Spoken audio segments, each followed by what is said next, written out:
প্ৰাৰ্থনা গাই আটাইখিনি শেষ কৰিম, কিন্তু প্ৰতিটো শ্ৰদ্ধাৰ গ্ৰুপকে আমি 10 পৰা 15 মিনিটত আমাৰ যি প্ৰাৰ্থনা শেষ কৰিবলৈ বিনম্ৰভাৱে অনুৰোধ প্ৰণাম জনাইছোঁ যিসকলে এই অনুষ্ঠান ভাগে উদযাপিত কৰিবৰ কাৰণে আমাক দিহা পৰামৰ্শ দিলে বিভিন্ন ধৰণে। আচ্ছা, নমস্কাৰ। ইতিমধ্যে গম পাইছে নিশামণি হালৰ যি শ্ৰদ্ধাঞ্জলি অনুষ্ঠান, এইটো নাওকাটাৰ নিজৰ গাঁৱত দৌল মন্দিৰত ৰাজহুৱাভাৱে ইতিমধ্যে অনুষ্ঠিত হৈ আছে। ৰাতিপুৱাৰ পৰা শ্ৰদ্ধাঞ্জলি কাৰ্যসূচী আমাৰ অঞ্চলৰ পিতামহস্বৰূপ বিপিন চন্দ্ৰ কেওট ছাৰদেৱে আৰম্ভ কৰিছে। লগতে অঞ্চলৰ বিশিষ্ট ব্যক্তি কিছুমান আছিলে, আমাৰ প্ৰয়াত জুবিন গাৰ্গদেৱ আৰু ৰামচৰণ ভৰালীদেৱৰ তাতো আমি শ্ৰদ্ধাঞ্জলি জনাইছোঁ।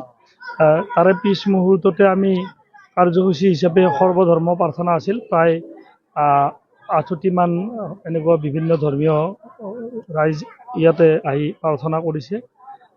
তাৰে পিছতে আমি আমাৰ স্মৃতিগ্ৰন্থ উন্মোচন কাৰ্যসূচী আছে আৰু নিশামণি হালৈ যিটো পথ আমাৰ শ্ৰদ্ধাৰ EM গণেশ কছাৰীদেৱে ঘোষণা কৰিছিল, ইতিমধ্যে আজি শিলান্যাস হৈ গ'ল। আৰু এতিয়া বিভিন্ন দল সংগঠনে আহি মানে যি শোকবাৰ্তা, ইতিমধ্যে আগতেও বহুতে শোকবাৰ্তা দিছিলে পৰিয়ালবৰ্গক, আৰু আজিও 10-15টামান দল সংগঠনে আহি দিছে শোকপ্ৰস্তাৱ। তাৰে পিছত সমন্বয় নাগাৰা নাম দল আছে আৰু আয়তীসকলৰো নাম প্ৰসংগ হৈছিল। বিহু গাই ইতিমধ্যে বিহু যিবিলাক দলৰ মাজৰ পৰা তেওঁলোকেও শ্ৰদ্ধাঞ্জলি দিলে।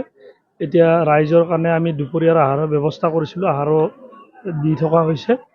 তাৰে পিছ মুহূৰ্তত এটা নাগাৰা নাম দলেও শেষত নাম পৰিৱেশন কৰিব। এই অনুষ্ঠানটোত আমি যিভাৱে মানে আশা কৰিছিলোঁ ৰাইজৰ সহযোগিতা পাইছোঁ, কিন্তু আমি আটাইখিনি ৰাইজৰ কাৰণে দুপৰীয়াৰ আহাৰৰ ব্যৱস্থা কৰিছোঁ। কিছু সংখ্যকে আহি পেলাই আহাৰ